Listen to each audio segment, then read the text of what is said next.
Tonight, for the 7th long year, the American people heard a State of the Union that didn't reflect the America we see and didn't address the challenges we face. But what it did do is give an urgent reminder of why it's so important to turn the page on the failed politics and policies of the past and change the status quo in Washington so we can finally start making progress for ordinary Americans. Tonight's State of the Union was full of the same empty rhetoric the American people have come to expect from this president. We heard President Bush say he'd do something to cut down on special interest earmarks, but we know these earmarks have skyrocketed under his administration. We heard the president say he wants to make tax cuts for the wealthiest Americans permanent, when we know that at a time of war and economic hardship, the last thing we need is a permanent tax cut for Americans who don't need them and weren't even asking for them. What we do need is a middle-class tax cut, and that's exactly what I will provide as president. We heard the president say he has a stimulus plan to boost our economy, but we know his plan leaves out seniors and fails to expand unemployment insurance. And we know it was George Bush's Washington that let the banks and financial institutions run amok and take our economy down this dangerous road.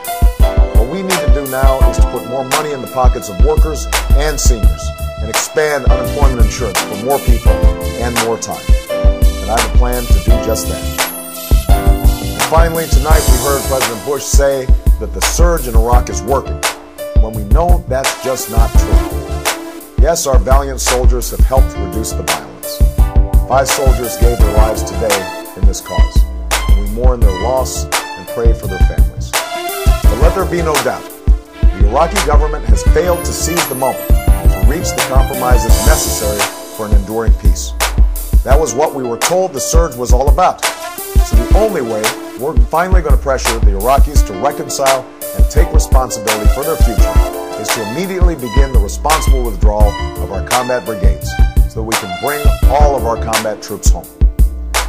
But another reason we need to begin this withdrawal immediately is because this war has not made us safer. I opposed this war from the start, in part because I was concerned that it would take our eye off Al-Qaeda and distract us from finishing the job in Afghanistan. Sadly, that's what's happened.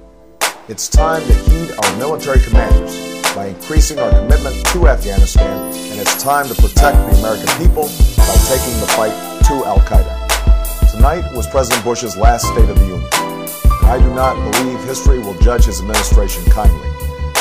But I also believe the failures in the last 7 years stem not just from any single policy, but from a broken politics in Washington. Politics that says it's okay to demonize your political opponents when we should be coming together to solve problems. Politics that puts Wall Street ahead of Main Street, ignoring the reality that our fates are intertwined. A politics that accepts lobbyists as part of the system in Washington instead of recognizing how much they're part of the problem. And a politics of fear and ideology instead of hope and common sense. I believe a new kind of politics is possible. And I believe it is necessary because the American people can't afford another 4 years without health care, decent wages, or an end to this war. The woman who's going to college and working the night shift to pay her sister's medical bills can't afford to wait. The Maytag workers who are now competing with their teenage kids for $7 an hour jobs at the local Walmart, they can't afford to wait. The woman who told me she hasn't been able to breathe since her nephew left for Iraq can't afford to wait. Each year, as we watch the State of the Union, we see half the chamber rise to applaud the president and half the chamber stay in their seats. We see half the country tune in to watch, but know that much of the country has stopped even listening. Imagine if next year was different. Imagine if next year the entire nation had a president they could believe in. A president who rallied all Americans around a common purpose.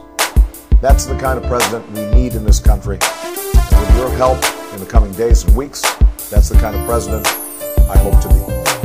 But these events that are taking place in our nation tell us something else.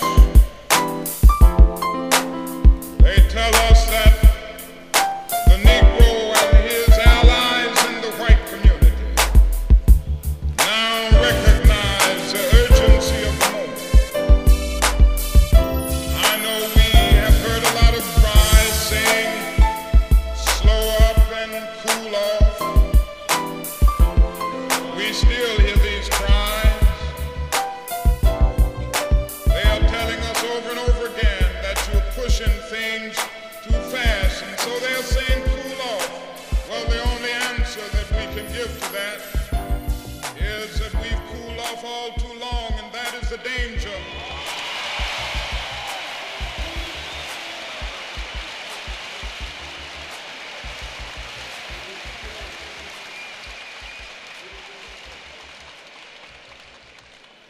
There's always the danger if you cool off too much that you will end up in a deep freeze.